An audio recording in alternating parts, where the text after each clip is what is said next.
салом алайкум дӯстони азиз, корбарони шабакаи иҷтимоии фейсбук. Ман Бахтиёр Раҳмониён ҳастам, журналист ва мавзӯеро атрофи иштироку нақшофарии ҳунармандони шинохтаи театру синамои кишвар дар филмҳои пучу бемаъно матраҳ кардем ва вокуниши зиёд пайдо гаштан атрофи ин мавзӯъ маънои онро дошт, ки мо дар баррасии мавзӯи худ муваффақ гаштем ва аз ин хеле хурсанд ҳам ҳастем. Ва яке аз нишонаҳои асосии муваффақ гаштани ҳамин мавзӯъ ҳамин буд, ки ҳунармандони шинохтаи мо, ки дар ин кор шарик буданд, дар ин масъала вокуниш сохтанд ва сабаби асосии иштироки худа дар ин филмҳои сатҳи паст аз ҷайби холии худ зикр карданд. гуфтанд, ки мо аз бас ки зиндагии хуб надорем, маоши хуб аз ҷои кор намегирем, аз ҳамин сабаб нақшофарӣ мекунем, аз ҳамин сабаб дар ин филмҳо иштирок мекунем, маҷбур мешавем, ки даъвати ин коргардонҳое, ки ҳарчанд ҳирфавӣ нестанд ва дар сатҳи бисёр паст филм меофаранд, қабул мекунем. ва як гапи мо онҳоро водор кард, ки хашмгин шаванд. мо гуфтем, ки гадоӣ беҳтар аст аз он ки шумо ба синамои миллат хиёнат мекунед. оно фикр карданд, ки мо онҳоро гуфтем, ки шумо тарки касб бикунед, рӯ биёред ба талбандагӣ. ҳаргиз ҳарфи мо, мазмуни гапи мо чунин набуд. мо фақат мехостем бигӯем, ки аз оне ки инсон ба пешаи асили худ, ба ному ба мартабаи худ хиёнат мекунад, гадоӣ беҳтар аст. аз оне ки мо ба паст гаштани фарҳанги миллат, синамои миллат, ҳунармандони номвари мо саҳм мегузоранд, аз он дида беҳтар як коре ҳаст, ки ҳарчанд паст ҳам бошад, вале мо тавонем, ки ба оинамон, ба фарҳанги синамоиамон хиёнат накунем, ахлоқа помол накунем. мутаассифона ин зумра чеҳраҳои ошнои мо бо вуҷуди он ки сценарии хуба мешиносанд, бо вуҷуди он ки дарк мекунанд, ки кадом аз сценарии бад, кадом аз сценарии хуб, яъне имкон доранд, маърифати интихоб ҳам доранд, бо вуҷуди ин ба таъбири худашон аз холӣ будани ҷайбашон маҷбур мешаванд дар ин филмҳо рафтан нақшофарӣ бикунанд. ба ҳамин хотир ана ҳамин гап ба онҳо сахт расид, ки мо онҳоро гуфтем, ки шумо тарки касб бикунед, гӯё ҳам хел гуфта бошед, вале ҳаргиз чунин нест.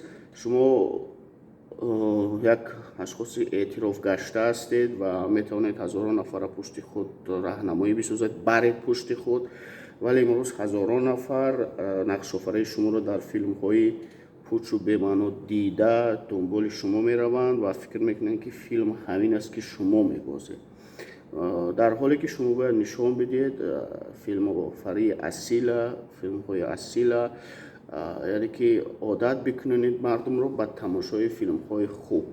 аз бас ки ниҳодҳои дахлдор дар ин самт кореро анҷом намедиҳанд тақрибан, аз ҳамин сабаб шумо шояд аз ҷониби ниҳодҳои давлатӣ, ниҳодҳои филмофарии давлатӣ камтар даъват мешавед ва ба қавли шумо ниҳодҳои филмофарӣ монополия гаштааст.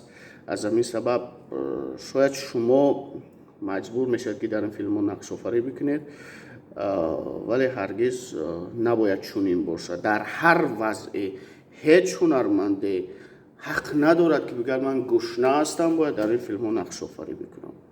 ҳеҷ гоҳ шумо ин ҳақqa надоред ва набояд ин корро бикунед, зеро ин хиёнат ба пешаи худатон аст. шумо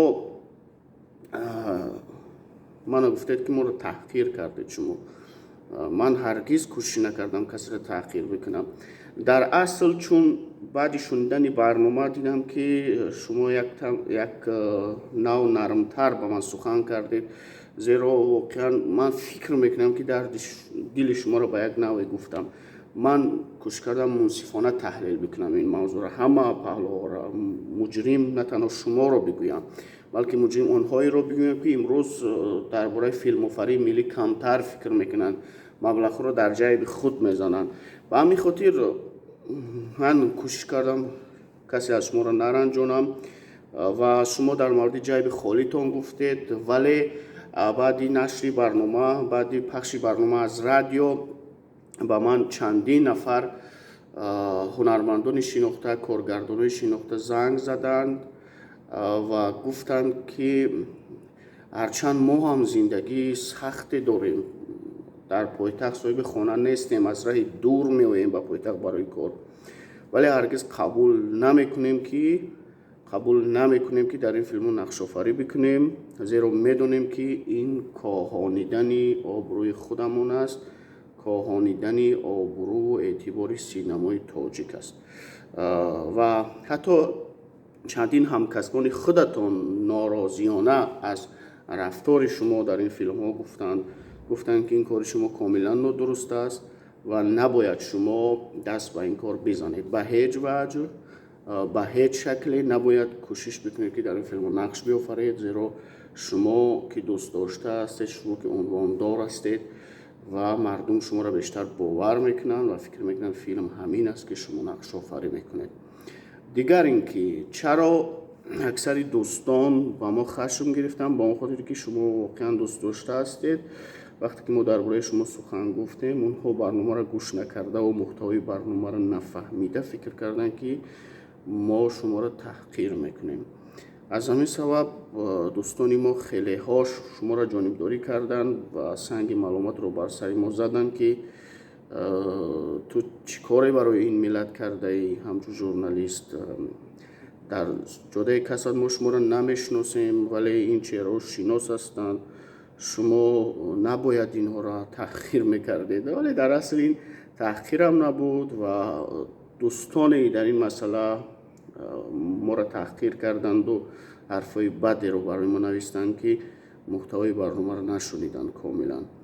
و حتی استادان صنعت، حتی شخصیت های بزرگ، ژورنالیستان بعضیش جانبداری کردند که بگذار نقش آفرینی بکنن این چهره های آشنا، زیرا بودن این چهره آشنا پیک خوش است در فیلم ها، زیرا با اشتراکشان این چهره آشنا فیلم ها را زیبا میکنن. حتی در نقشه لحظه اینه هم باشد اون فیلم جالب می شود و گفتن حتی فیلم هایی است که به خاطر یک لحظه اش مردم به تماشای آن می پردازند.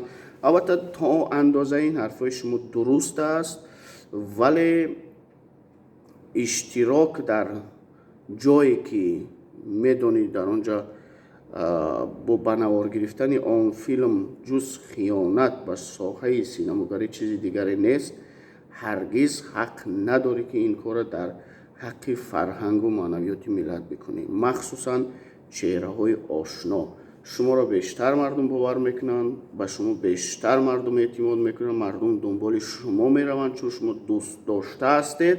و به همین خاطر بار دیگر تکرار به تکرار میگم که شما باید همه سختی زندگی را تحمل بکنید.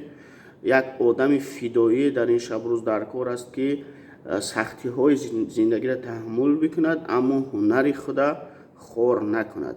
بعد چند ساله ها سینمای ما خدا خواهد پیش می رود، ما بهترین فیلم ها را می آفریم، ولی همین فیلم های شما در خزینه کدام یک نفر می ماند.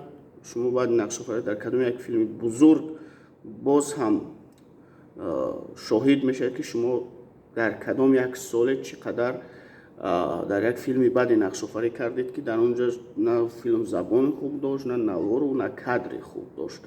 از همین لحاظ پشیمان میشوید.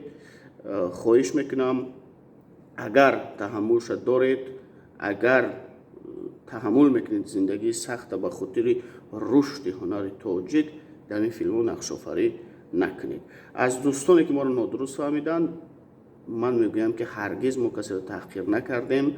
ما هنر و استعداد چهره های ناموری ساحه سینمای خود اعتراف داریم، دوستشون میداریم، از بس که دوستشون میداریم نمیخواهیم در این فیلم نقش آفرینی بکنن. من چند پستی که در این مورد گذاشتم ба хотири он ки ҳарфҳои зиёде атрофи ин пайдо нашавад. мо аз баҳс наметарсем албатта, вале мехоҳем ки ин масъала каме дар ҳолати осоишта, дар ҳолати бидуни фишорҳои равонӣ бардошта шавад ва мо бо ин ҳунармандону бо дӯстоне ки дар ин масъала моро баҳс карданд дар тамос мешавем ва барномаи алоҳидаи хоҳем дошт ва дар ин маврид бештар мегӯем. саломат бошед, сарфароз бошед ва фикр мекунам ки аз таҳлилҳои мо ки минбаъд шояд аз ин сахттар мешавад, ҳаргиз намеранҷед.